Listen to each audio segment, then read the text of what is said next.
జన విజ్ఞాన వేదికతో సుమారుగా 20 ఏళ్ల నుంచి అసోసియేట్ అయి ఉన్నాను. జన విజ్ఞాన వేదిక ఏం నమ్ముతుంది అంటే, జన విజ్ఞాన వేదిక బిలీఫ్ ఏంటంటే, రేపటి ప్రపంచం లేదా రేపటి నేషన్ మనల్ని బిల్డ్ చేసుకోవాలంటే, నిర్మించుకోవాలంటే విద్యార్థుల దగ్గరే ఉంది. సో విద్యార్థుల్ని తీర్చిదిద్దేటువంటి వాళ్ళు టీచర్స్ కాబట్టి, టీచర్స్ని ఉద్దేశించి మాట్లాడడం ఒకటి, విద్యార్థుల్ని ఉద్దేశించి చాలా చాలా చాలా చాలా seminars, workshops, motivation lectures Brahmareddy sir ఎన్నో ఇచ్చారు.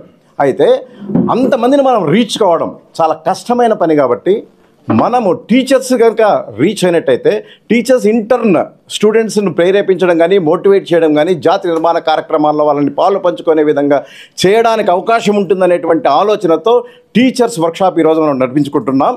సో ఇలాంటిది ఈరోజు ఆల్మోస్ట్ ఇది సెకండ్ ఆర్ థర్డ్ అనేది అనుకుంటున్నాను నేను. ఈ ఎక్స్ప్లోరేషన్ అనేది ఏంటంటే, మనల్ని మనం ఇన్నర్ ట్రాన్స్ఫర్మేషన్ జరగాలి. సో ఎవరైనా కానీ, ఏ సొసైటీ అయినా, ఏ నేషన్ అయినా, లేదంటే ప్రపంచమైనా కానీ, ఒక ఇండివిజువల్గా ఇన్నర్ ట్రాన్స్ఫర్మేషన్ జరిగినప్పుడే నేషన్ కానీ లేదంటే సొసైటీ కానీ ఒక ఎవాల్వ్ అవుతుంది. సో ఈ ఇన్నర్ ట్రాన్స్ఫర్మేషన్ కావడానికి, సెల్ఫ్ డిస్కవరీ చేసుకోవడానికి, సెల్ఫ్ అసెస్మెంట్ చేసుకోవడానికి ఒక వేదికగా మనం ఇక్కడ కూర్చున్నాం.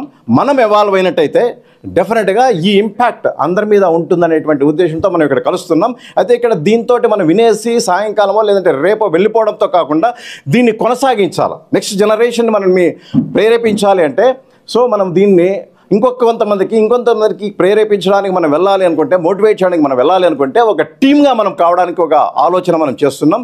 సో మనం ఇక్కడ ఉన్నటువంటి వాళ్ళ సార్ మమ్మల్ని ఇంట్రడ్యూస్ చేశారు రాగానే, వీళ్ళంతా రీసోర్స్ పర్సన్స్ అని. మేమేమంత పెద్ద రీసోర్స్ పర్సన్స్ ఏం కాదు, మేము కూడా నేర్చుకుంటున్న వాళ్ళమే. అలాగా ఇక్కడ ఉన్నటువంటి వాళ్ళందరిలో కొంతమంది రీసోర్స్ పర్సన్స్ అందరూ అయినా పర్వాలేదు. సార్ ఇందాక ఒక మాట అన్నాడు, నేను కొంచెం డిఫర్ అవుతున్నా. ఒక క్లాస్ రూమ్లో ర్యాంకులు ఎన్ని ఉంటాయి? 40 మంది ఉంటే 40 మందికి ఫస్ట్ ర్యాంక్, సెకండ్ ర్యాంక్ వస్తుంది, కానీ 40 ర్యాంక్ వస్తుంది, ఒకరికి ఫస్ట్ ర్యాంక్ వస్తుంది. కానీ అందరికీ ఫస్ట్ ర్యాంక్ రావడానికి అవకాశం లేదంటారా? ఉందా లేదా?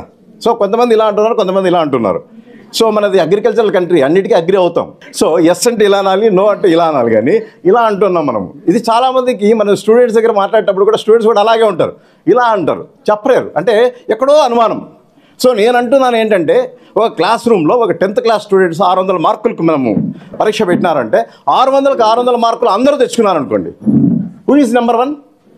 All 40 number 1. అంటే అవకాశం ఉందా? అంటే స్పోర్ట్స్లో అవకాశం ఉండదు, ఒక్కరే విన్ అవుతారు.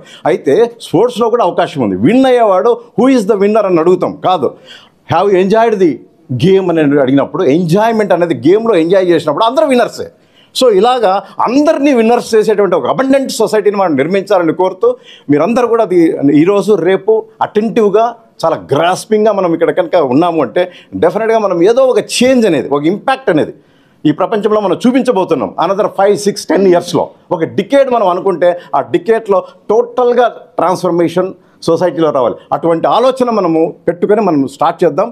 40 మంది క్లాస్ ఉంటే 40 మందికి ఫస్ట్ ర్యాంక్ ఎందుకు రాకూడదంటే, వచ్చే సమస్యే లేదు. కొంతమంది అబ్బాయిలు మ్యాథ్స్లో బలంగా ఉంటారు, ఇంగ్లీష్లో చాలా వీక్ ఉంటారు, చాలామంది చూసా. కొంతమంది ఫిజిక్స్లో, కెమిస్ట్రీలో బాగా ఉంటారు, ఇంకో సబ్జెక్ట్లో లెక్కల్లో వీక్ ఉంటారు. కాబట్టి అందరికీ సమానంగా అన్ని సబ్జెక్టులో ఒకటే సమానమైన బలం ఉండేది చాలా తక్కువ మందికి మాత్రమే. ఇప్పుడు రన్నింగ్ రేస్ పెడతాం, రన్నింగ్ రేస్ అందరు ఫస్ట్ వస్తారా? 10 మంది పోటీ పడతారు, 10 మంది ఫస్ట్ వస్తారా? వచ్చే సమస్య లేదు. ఫ్రాక్షన్ ఆఫ్ సెకండ్లోనే ఖచ్చితంగా తేడా ఉంటుంది. కాబట్టి ఒక స్కూల్లో కూడా ఇంకోటి ఏంటంటే, మార్కుల క్రైటీరియా కాదు మనకు, conceptual knowledge, conceptual in depth skills అనేవి చాలా ఇంపార్టెంట్. ఈ స్కిల్స్ అనేవి కొంతమంది సైన్స్ రంగాల్లో బాగా రాయిస్తారు, కొంతమంది సామాజిక రంగంలో బాగా రాయిస్తారు, కొంత మ్యాథమెటికల్ ఫీల్డ్లో బాగా రాయిస్తారు. మ్యాథమెటికల్ బాగా స్ట్రాంగ్ ఉన్న వాళ్ళు మిగతా విషయాల గురించి ఏమాత్రం తెలియదు. ఈరోజు డాక్టర్స్ ఉంటారు, డాక్టర్కి చాలా మైక్రో థింగ్స్లో డెప్త్ నాలెడ్జ్ ఉంటుంది, మిగతా సమాజాన్ని గురించి చాలా తక్కువ విషయాలు తెలుస్తుంది. చాలామంది 90% ఆఫ్ ద డాక్టర్స్ కానీ, 90% ఆఫ్ ద ఇంజనీర్స్ కానీ, ఇతర రంగాల్లో ఏ మైన్యూట్ థింగ్ కూడా తెలియని వాళ్ళు చాలామంది ఉన్నారు. కాబట్టి నాలెడ్జ్ అనేది అపారము. ఇది ఎవరి సొంతం కాదు, ఏ ఒక్కరి సొంతం కాదు. కాబట్టి ఎవరి ఇంట్రెస్ట్ బట్టి, ఎవరి సామర్థ్యాన్ని బట్టి, ఎవరి కృషిని బట్టి నాలెడ్జ్ అక్వైర్ చేస్తుంటారు. అది సమాజానికి ఉపయోగపడుతుంటుంది. ఇది కాకపోతే సమాజంలో డాక్టర్లు, ఇంజనీర్లు, లాయర్లు ఎంత అవసరమో వాళ్ళందరికన్నా ముఖ్యమైనటువంటి పాత్ర పోషించేది ఉపాధ్యాయులు. ఎందుకంటే ఉపాధ్యాయులు చిన్న పిల్లల నుంచి 1వ క్లాస్ నుంచి లేదా ఎల్కేజీ నుంచే పిల్లల్ని ఎట్లా రేర్ చేయాలా, ఎట్లా పెంచాలా, ఎట్లా వాళ్ళకి బాగా ఉండాలని చెప్పి బాగా డీల్ చేస్తుంటారు. ఈరోజు ఈ టెక్నాలజికల్ ఫీల్డ్లో చాలామంది సాఫ్ట్వేర్ ఫీల్డ్లో ఉన్నారు. వీళ్ళు పిల్లల్ని పోషించడానికి లేదా టైం స్పెండ్ చేయడానికి వాళ్ళకి కుదరడం లేదు.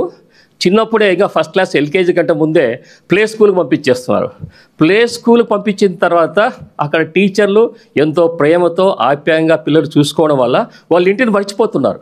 ఉన్న 4 గంటలు 5 గంటలు అంటే ఆఫీస్కి వెళ్ళిన తల్లిదండ్రులు ఇంటికి వచ్చేంత వరకు పాలనంతా టీచర్లు చూసుకుంటున్నారు. కాబట్టి ఇది ఒక పెద్ద సోర్స్. ఇది పట్టణాల్లో ఉన్నటువంటి పేరెంట్స్కు, సాఫ్ట్వేర్ పీపుల్కు టీచర్లు చాలా అపారమైన గొప్ప సోర్స్.